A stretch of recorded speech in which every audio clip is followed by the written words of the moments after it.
ஏன் இந்த திருச்சபையிலே கடவுள் உங்களை பெயர் சொல்லி அழைத்து உட்கார வச்சிருக்கிறாரு? ஆலயங்கள் எல்லாம் நிரம்பி வழிகிறது ஞாயிற்றுக்கிழமை வழிபாடுகளுக்கு. ஆனால் கடவுள் விரும்பியபடியான ஒரு சமூகம் அமைக்கப்பட்டிருக்கிறதா? பேதுருவை பற்றி உங்களுக்கு தெரியும். அவருடைய பலவீனத்தை சொல்லணும் அப்படின்னா நிறைய இருக்கிறது அவர்கிட்ட. அவர் ஒரு படிக்காத ஒரு மனிதர், தொழிலை மட்டுமே சார்ந்து வாழ்ந்தவர். அவருக்கு தெரிந்தது பாரம்பரிய ஒரு மீன்பிடிப்பு. அந்த மீன்பிடி தொழில் கிடைத்ததை வைத்து தன்னுடைய குடும்பத்தை வழிநடத்தி கொண்டிருந்தவர். பெருசா யோசிக்க தெரியாதவர், அவசர அவசரமா பேசுவார் எதா இருந்தாலும். ஆனால் கடவுள் ஏன் அவரிடத்திலே ஒரு பெரிய திருச்சபையை கட்டுவேன், நீதான் பேதுரு என்று சொல்லி அடையாளப்படுத்தினார் என்று சொன்னால், நான் காண விரும்பிய திரு அவையை நீ கட்டி எழுப்புவதற்காகத்தான் உன்னை நான் பெயர் சொல்லி அழைத்திருக்கிறேன். ஆண்டவர் இந்த வார்த்தையை இங்க இருக்கிற எல்லாருக்கும் கொடுக்கிறார். இந்த செய்தியை கேட்டுக்கொண்டிருக்கிற, யூடியூபில் கேட்டுக்கொண்டிருக்கிற பிள்ளைகளுக்கு கொடுக்கிறார்.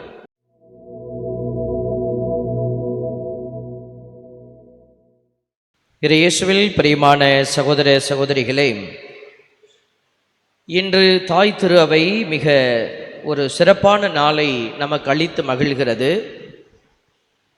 உங்களுக்கு தெரியும், வழிபாடை அறிவுபூர்வமாக எதிர்கொண்டு செல்கிற பிள்ளைகளுக்கு கண்டிப்பாக தெரிந்திருக்க வேண்டிய ஒரு விஷயம், ஞாயிற்றுக்கிழமையில் ஒரு தனிப்பட்ட புனிதர்களுடைய விழா நம்ம பெரிதாய் கொண்டாடுவதில்லை.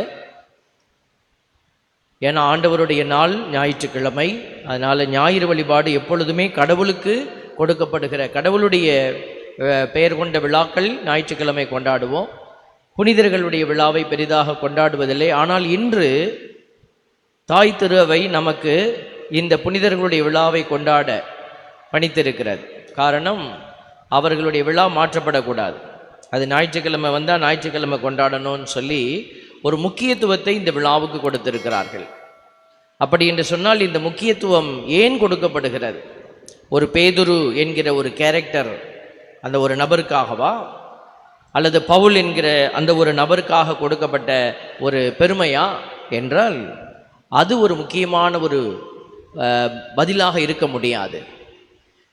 கடவுள் இந்த இடத்திலே பேதுருவினுடைய அடையாளத்திலும் பவுலினுடைய அடையாளத்திலும் கடவுள் ஒரு உன்னதமான செய்தியை நமக்கு அளிக்கிறார். பேதுருவையும் பவுலையும் இன்று நாம் ஒரே சேர வைத்து பார்க்கிறதுனுடைய அடையாளமே திரு அவை. இந்த ஆலயத்தை நீங்கள் பார்க்குறீங்க. இந்த ஆலயத்தில் இருமருங்கிலும் தூண்கள் இருக்கிறது. இடப்பக்கமும் தூண்கள், வலப்பக்கம் தூண்கள். இதில் எந்த தூண் முக்கியமானது? இடப்பக்கம் இருப்பதா வலப்பக்கம் இருப்பதா? நீங்கள் கேட்டால் எதை சொல்லுவீர்கள்? நம்ம ஒரு பக்கம் சொல்ல முடியாது. ஒரு பக்கத்தில் இருக்கிற தூண் எடுத்துட்டா இன்னொரு பக்கம் நிற்க முடியாது. அப்படிப்பட்ட ஒரு அழுத்தமான அடையாளங்களாக இருக்கிற இந்த திருத்தூதர்கள் நமக்கு ஒரு அடையாளமாக நின்று கொண்டிருக்கிறார்கள். எதற்கு? திருச்சபை. இதை தமிழில் திருச்சபை அப்படிங்கிற வார்த்தையில் பயன்படுத்துகிறோம். இந்த நற்செய்தி பகுதி, மத்தேயு நற்செய்தியில் 16:18 இன்னைக்கு வாசிக்கப்பட்ட நற்செய்தியில் வரக்கூடிய ஒரு வார்த்தை தான் திருச்சபை. எனவே நான் உனக்கு கூறுகிறேன், உன் பெயர் பேதுரு, இந்த பாறையின் மேல் என் திருச்சபையை கட்டுவேன், பாதாளத்தின் வாயில்கள் அதன் மேல் வெற்றி கொள்ளா. பாருங்க, இந்த முதல் இடத்துல புதிய ஏற்பாட்டில் திருச்சபை அப்படின்னு ஒரு வார்த்தை இடம்பெறுகிற ஒரு இடம் இதுதான். மத்தேயு 16:18. இந்த வார்த்தை இந்த ஹீப்ரு கிரேக்க மொழியில் எக்லேஷியா, கம்யூனிட்டி அப்படின்ற வார்த்தையில் அது கொடுக்கப்பட்டிருக்கிறது. அப்போ இப்போதான் இது புதிய ஏற்பாட்டில் இந்த மத்தேயு நற்செய்தியில் தான் இந்த வார்த்தையினுடைய அடையாளத்தை வெளிப்படையாக நம்ம பார்க்கிறோம். திருச்சபை. இப்பொழுது அந்த வார்த்தையில் ஒரு மாற்றம், திரு அவை அப்படின்னு வேர்டு சேஞ்ச் பண்ணியிருக்கிறோம். அதனால் எல்லாமே ஒரே அர்த்தமுள்ள வார்த்தைகள் தான், ஒரே கருத்தை குறிக்கிற வார்த்தைகள். இந்த திருச்சபை என்கிற அந்த வார்த்தையினுடைய அடையாளம் ஏதோ புதிய ஏற்பாட்டில் தான் இயேசு உருவாக்குனாரா அல்லது மத்தேயு உருவாக்கி கொடுத்தாரா? இல்லை. இந்த திருச்சபை என்பது தந்தை உருவாக்க விரும்பிய ஒரு உலகத்தினுடைய ஒரு அடையாளம், தந்தை உருவாக்க விரும்பிய மக்கள் கூட்டத்தினுடைய அடையாளம். இதை எப்படி நம்ம பார்க்குறோம்? நம்மளுடைய தொடக்க நூல் 12வது அதிகாரத்தில் ஆண்டவர் ஆபிரகாமை அழைத்து ஆபிரகாமோடு உடன்படிக்கை செய்து கொள்வதாக அவர் வாக்குறுதி கொடுக்கிறார்.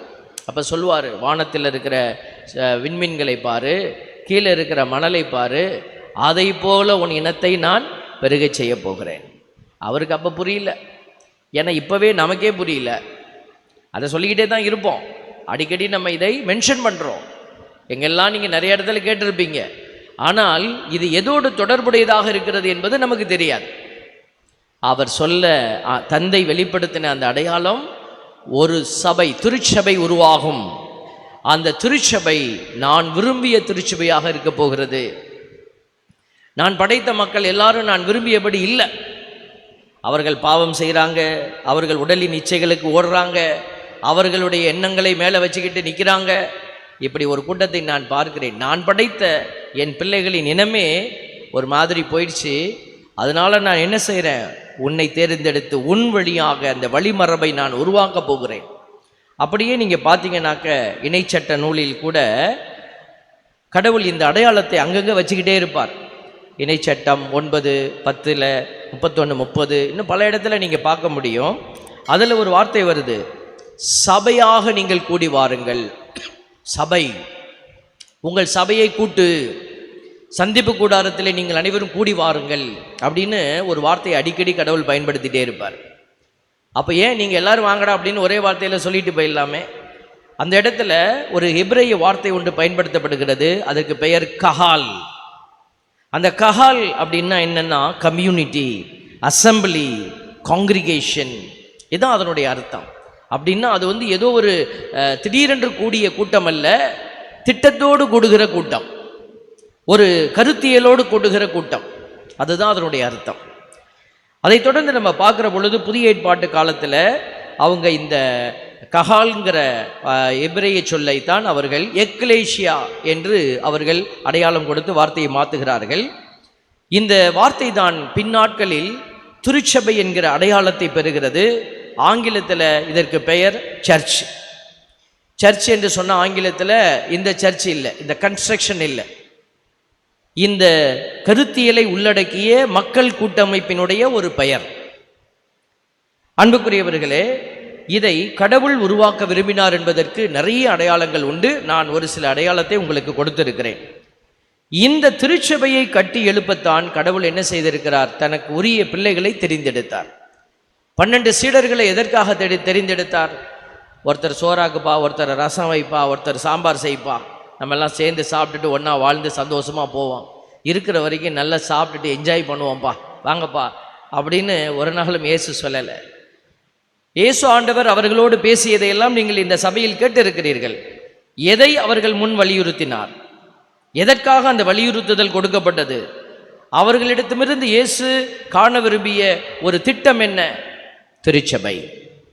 அவர்கள் உருவாக்க கடவுள் அவர்களுக்கு சொல்லிக் கொடுத்த அந்த திரு அவையினுடைய அடித்தளமே அவர்கள். ஆகவே இந்த 2 கேரக்டரை நம்ம பார்க்குறோம். அன்றைக்கு கடவுள் கொடுத்த ஒரு கட்டளையை தான் இன்றைக்கு நம்ம பேசி கொண்டு இருக்கிறோம்.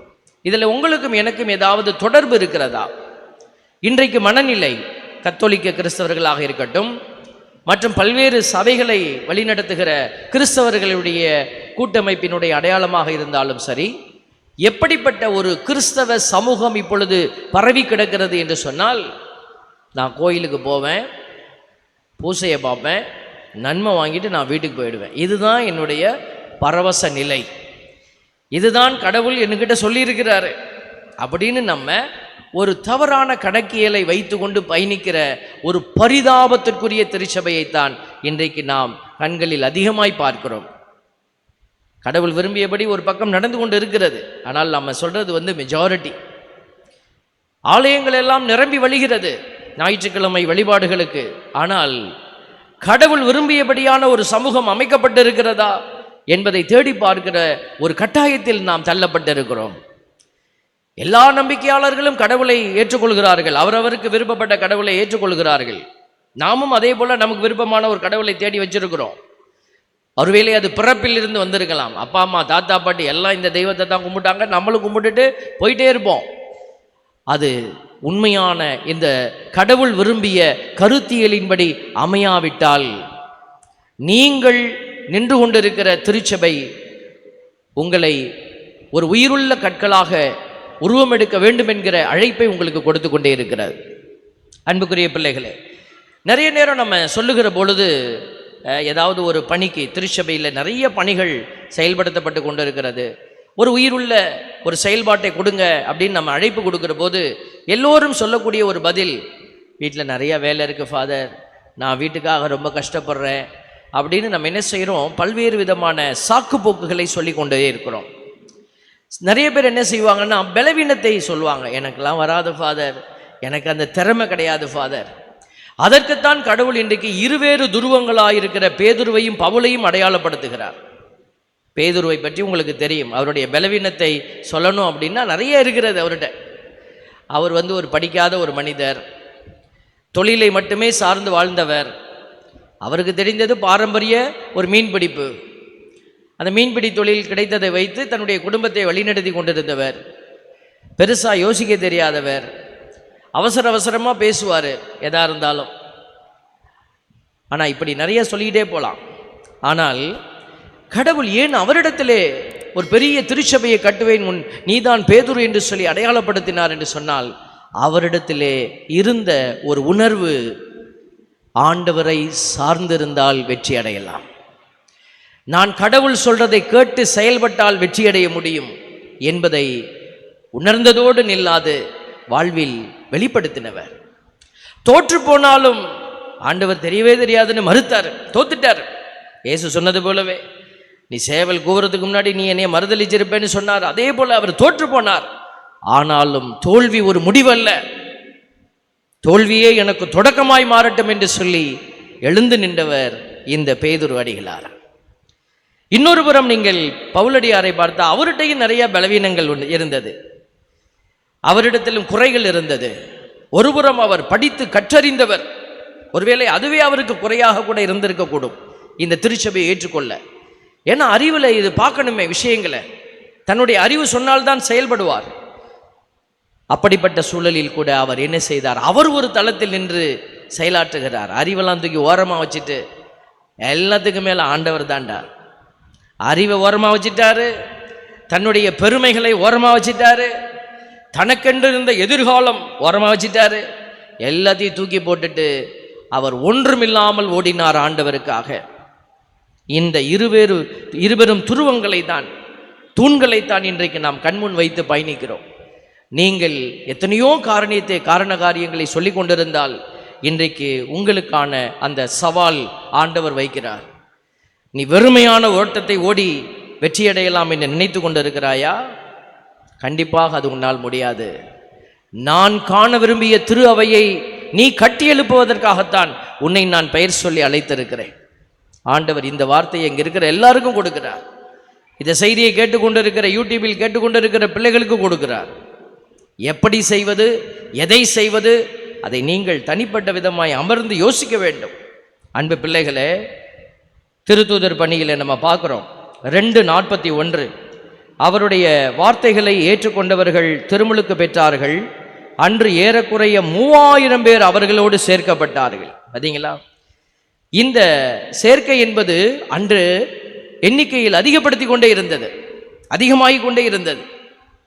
இயேசுசாமி 12 பேரில் தான் இந்த ஓட்டத்தை ஆரம்பித்தார். ஆனால் நம்ம நற்செய்தியிலேயே பார்க்கிறோம், இருவராக இயேசு அனுப்பினார். அது எத்தனை பேர்? 72 பேர். இந்த 12 72ஆய் மாறியது. பாருங்க, 3 ஆண்டுகள் தான் இயேசு பூமியில இந்த பணிகளை செய்து கொண்டிருந்தார். 30 ஆண்டு மறைந்திருந்தார். ஒரு ஆண்டுக்கு 12 பேர் என்று வைத்திருந்தால் 3 12 46, 3 12 36 46. பாருங்க, ஐயா ஒருத்தராவது முழிச்சிருக்கிறார், கரெக்டாக சொல்லிட்டார். 36 கணக்கு தெரியாத பையில 36 தான். 3 12 36 கணக்கை முடிச்சிருக்கணும் இல்லையா? 36 எப்படி கூட்டல் 36 மாறியது? டபுளிங். பாருங்க, இந்த எண்ணிக்கை 72 என்று சொல்லுகிறோம். அப்போ 36 அது ஒரு கால்குலேட்டிவ் நம்பராக வைத்துக் கொள்ளலாமே. அதாவது மினிமம் ஒர்க்கிங்னு வச்சுக்கொள்ளலாம். இயேசு மினிமம் இந்த வருஷம் 12 பேரை தேர்ந்தெடுத்த, அடுத்தது ஒரு 12 பேரை, அடுத்தது ஒரு 12 பேர், 3 12 36 முடிச்சுக்கலாமே. இல்லை, 36 எப்படி 72ஆக மாறி இருந்தது. இந்த 72ல் நோயாளிகள் வரல, ஆனால் ஆண்டவருக்கு சீடர்களாக இருந்திருப்பாங்க. பெண்கள் உள்ள வரல, ஏன்னா அவங்களால பக்கத்து ஊர்களுக்கு போக முடியாது, வீடெல்லாம் விட்டுட்டு. அவங்க இந்த லிஸ்ட்டில் வரல. சில நேரம் சில அலுவல்களினாலே போக முடியாதவங்க இருந்திருப்பாங்க, ஆனால் சீடர்களாக இருப்பாங்க. அவங்க இந்த லிஸ்ட்டில் வரல. இவர்கள் அல்லாமல் தெரிந்தெடுக்கப்பட்டவர்களே 72. பாருங்களேன். அப்போ இந்த எண்ணிக்கை இயேசுவுக்கு பிறகு அல்ல, இயேசுவின் காலத்திலேயே பெருக ஆரம்பித்து விட்டது. அன்றைக்கு ஓட ஆரம்பித்தவர்கள் இந்த ரிலே ரேஸ் ஓடுவாங்க பார்த்தீங்களா, ஒரு 1500 ஓட்டம். இப்போ கையில் என்ன வச்சுருப்பாங்க, ஒரு கட்டை வைத்திருப்பாங்க. அதை ஓடி போய் என்ன செய்யணும், முன்னாடி ஓடுறவங்க கிட்ட, ஓட போகிறவங்க கிட்ட கொண்டு போய் இவங்க கொடுக்கணும். இவர் ஓடி அங்கே கொடுக்கணும். கட்டை இல்லாமல் ஓடலாமா அவர்? எவ்வளவுதான் அவர்கள் ஃபாஸ்ட்டாக அந்த ட்ராக்ல முன்னோக்கி ஓடிக்கொண்டிருந்தாலும் ஒரு கை இந்த கட்டையை பெற வேண்டும் என்ற குறிக்கோளில் இருப்பார்கள். கட்டையை தவற விட்டுட்டீங்கன்னா அவன் ஓட்டம் வெறுமையான ஓட்டம்.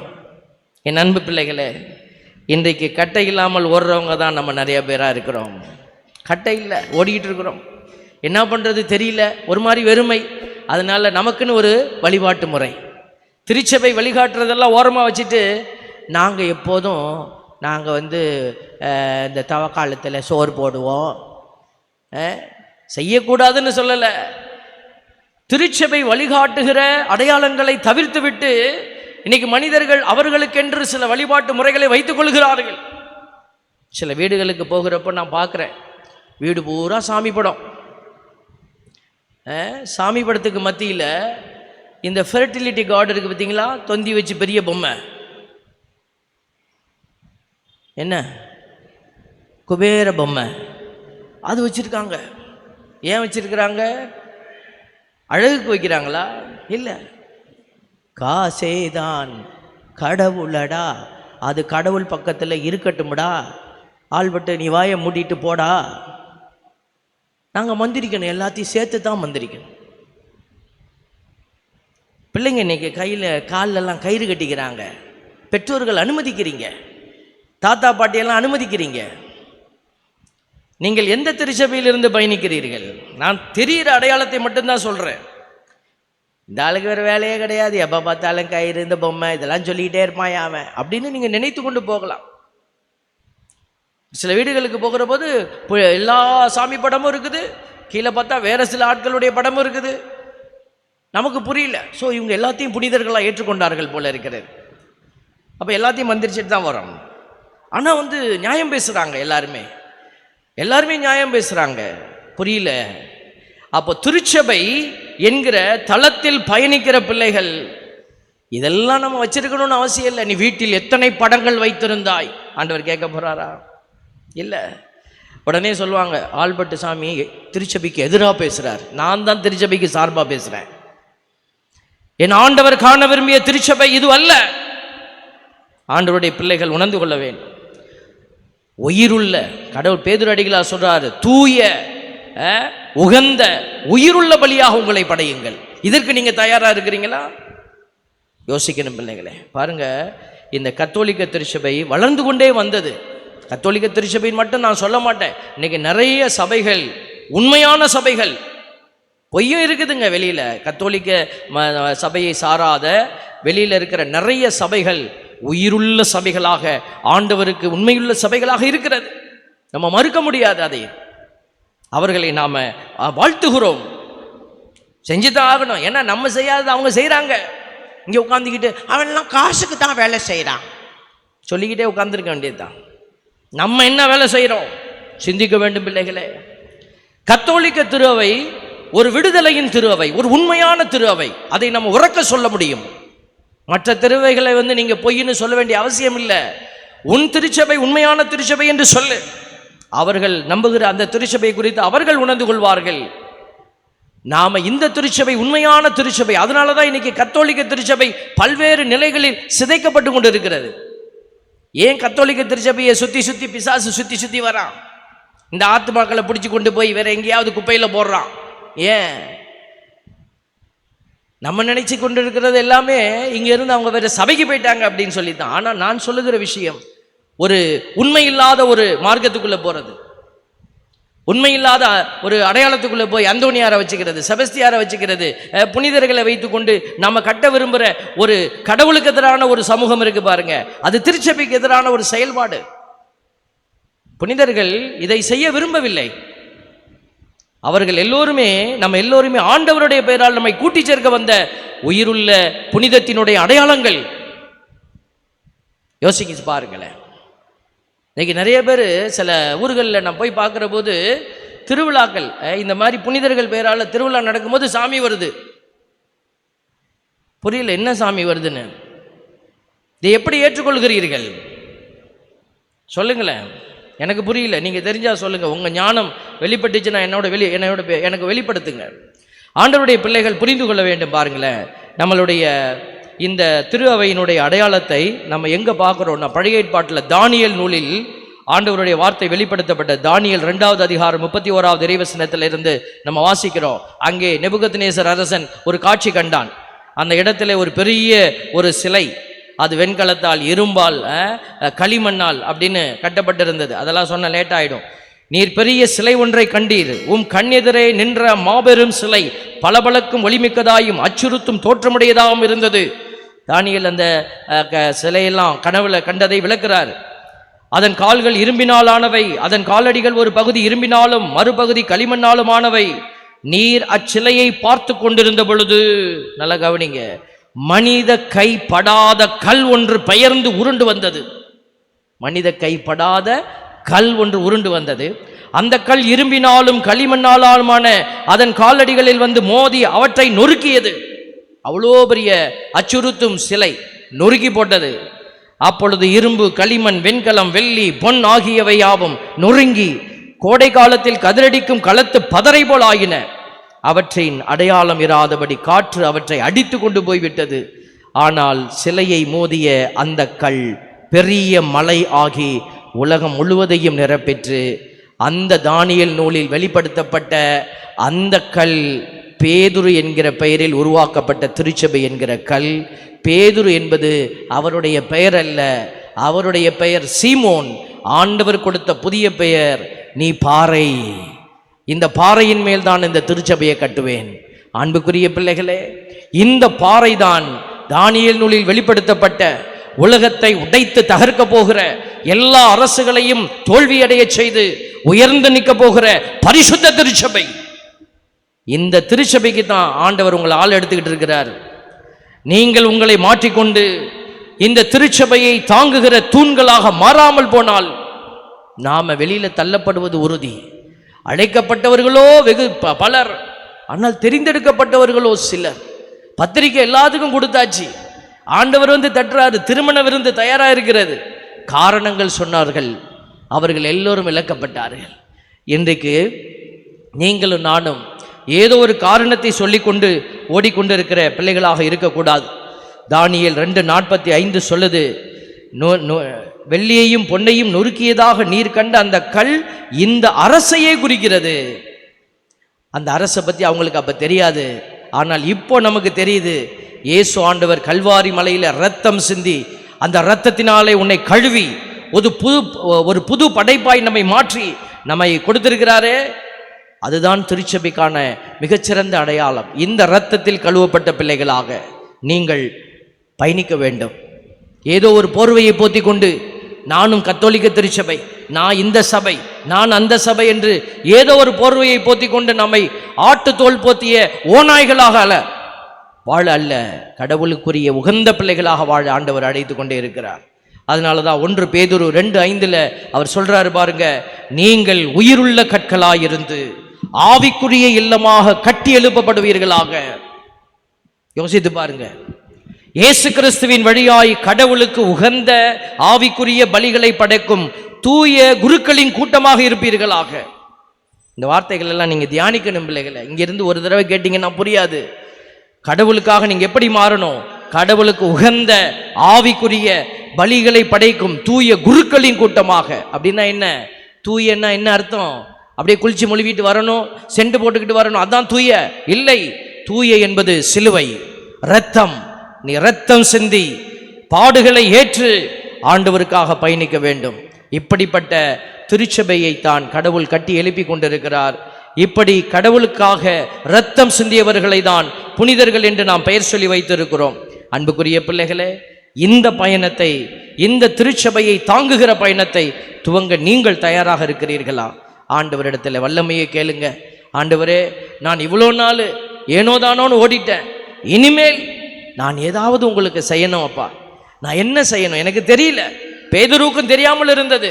இயேசுவோடையே நின்னாரு, கண்டுகொண்டார். பெந்தகோஸ்து நாள் வந்த பொழுது அவர்கள் அறியாத பிள்ளைகளின் மீது ஆவியானவர் இறங்கி வந்தார். அறியல, அவங்களுக்கு தெரியல, என்ன செய்யணும் தெரியல. இயேசு ஏதோ காப்பாற்றுவாருன்னு நினைச்சு இயேசுவின் பின்னாடி நின்னாங்க, ஏமாந்து போனார்கள். ஆனால் அவர்கள் ஏமாறவில்லை. எப்போ? பெந்தகோஸ்து நாளின் மீது தூய ஆவி அவர்கள் மீது வந்த பொழுது அவர்களுக்கு எல்லாம் புரிந்தது, வழி தெரிந்தது, அவர்களுடைய திட்டம் புரிந்தது. உங்களுக்கு இதுவரைக்கும் உங்கள் வாழ்விற்கான திட்டம் புரியலையா? ஏன் இந்த திருச்சபையிலே கடவுள் உங்களை பெயர் சொல்லி அழைத்து உட்கார வச்சிருக்கிறாரு? ஞாயிற்றுக்கிழமை கடன் திருநாளை எப்படியாவது கழித்து விட்டு வீட்டிலே போய் நம்ம வேலையை செய்வோமே, இதற்காகவா? இல்லை. திட்டம் புரியலன்னா நீங்க செய்ய வேண்டியது கரங்களை உயர்த்தி, ஆண்டவரே, தூய ஆவியானவர் எனக்கு தந்து என் கண்களை திறந்து விடும் என்று மன்றாட வேண்டும். ஜெபித்து பாருங்கள், கடவுள் உங்களோடு பேசுவார். அவர் வெளிப்பாடுகளின் தேவன். யாருக்கு வெளிப்படுத்துவார்? ஆல்பர்ட் சாமிக்கு மட்டும்தான் வெளிப்படுத்துவாரா? இல்லை. ஆசையோடு வாஞ்சையோடு கடவுளை தேடுகிற பிள்ளைகள், கடவுளை தேடுகிற பிள்ளைகள் கண்டடைவார்கள் என்ற வார்த்தையை நிறைவு செய்கிற வாக்குறுதியின் தேவன் நம் தேவன். உங்களுக்கும் வெளிப்படுத்துவார். உங்களையும் ஒரு அர்த்தமுள்ள திருச்சபையினுடைய தூண்களாக மாற்றுவார். நீங்களும் எழுந்து மனம் வீசக்கூடிய, நறுமணம் வீசக்கூடிய சாட்சிகளாய் நீங்கள் பேதுருவை போல, பவுலை போல நீங்கள் எழுந்து நிற்க இந்த திருச்சபையிலே உங்களுக்கு ஒரு இடம் தருவார். நீங்கள் செய்ய வேண்டியதெல்லாம் ஆண்டவரிடத்திலே உருக்கமாய் மன்றாடி உங்களை ஒப்புக்கொடுத்து செபிப்பது. எழுந்து நின்று நம்பிக்கையை அறிக்கை செய்வோம். ஆமென்.